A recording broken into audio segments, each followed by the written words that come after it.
Ito yung ano, ito yung aking mahal na adopted. Yung isa hindi pumunta sa bahay. Ayan, dalawa yan sila.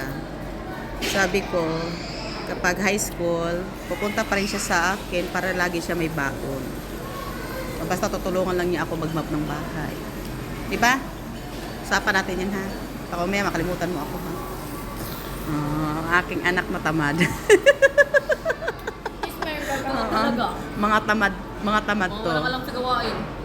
Alam kumain. Ito naman kapag inutusan kong ano, Pagkatapos kumain, iwanan ng mga plato. ang babae kong anak kapag inutusan kong maglaba ng panty tumatakas. Ayan. Just matalino ako. Siya daw matalino hoy. Huwag mo gamitin ng katalinuhan mo ah. Mangga ba to? Mango juice.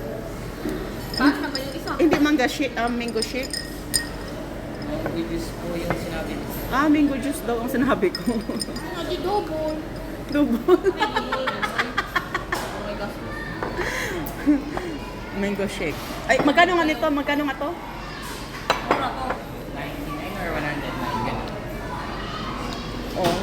Huwag na kayo mag-shake.